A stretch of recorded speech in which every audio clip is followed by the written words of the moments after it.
اور اس کا اتنا اجر اور ثواب ہے کہ اگر آپ وقت دیکھیں تو 1.5 منٹ ہے صرف، لیکن اگر آپ اجر دیکھیں تو بے حد و حساب. تو اس لیے پابندی کے ساتھ کوشش کریں اس کو پڑھنے کی.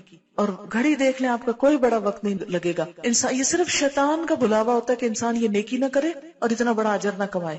شیطان کا بھلاوا ہوتا ہے، لہٰذا وہ کہتا ہے وہ دیکھو وہ کام، وہ دیکھو وہ کام، وہ بھی ہے وہ بھی ہے، وہ چھوڑو پھر کر لینا، چلتے پھرتے کر لو، اٹھو اٹھو یہاں سے.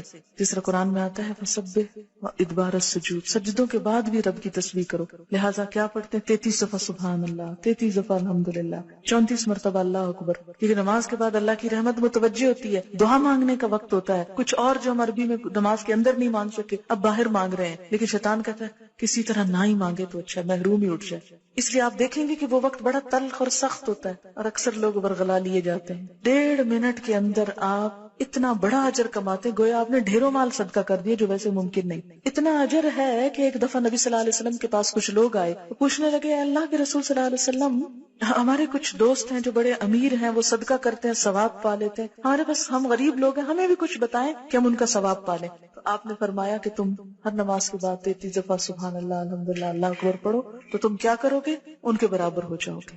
بڑے بڑے صدقہ، جہاد اور کیا کچھ کرنے والوں ان کو بھی پتہ چل گیا. پھر وہ آگے یا رسول اللہ صلی اللہ علیہ وسلم، وہ بھی یہ کرنے لگے، پھر وہ آگے نکل گئے. تو آپ نے فرمایا اللہ کا فضل ہے جسے چاہے دے. پھر ہوتا ہے اب نماز پڑھی جلدی جلدی وہ بلا کے آرڈر کر دیں سب کو جو جو کچھ کہنا ہے، پھر بولنا شروع کر دیتے.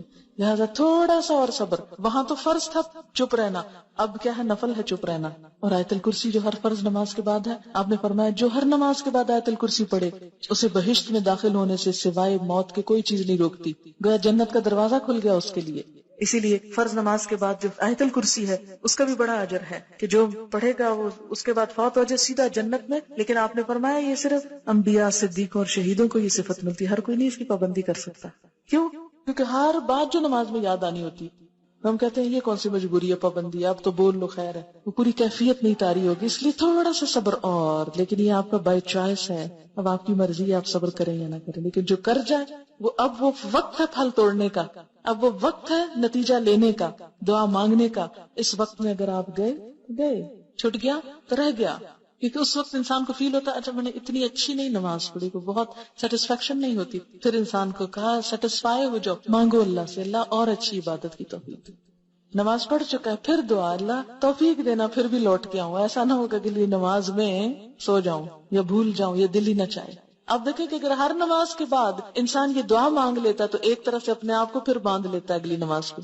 ورنہ ایک پڑھے گا اور ایک چھوڑ دے گا، ایک پڑھے گا قضا کر جائے گا. تو اس طرح انسان چھوڑ نہیں سکتا.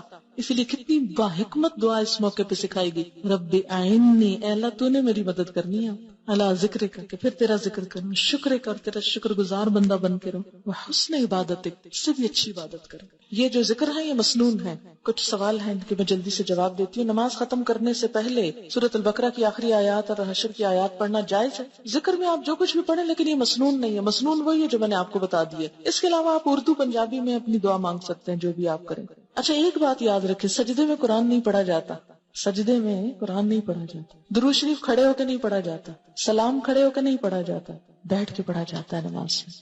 سبحانک اللہم و بحمدک نشہد ان لا الہ الا انت نستغفرک و نتوب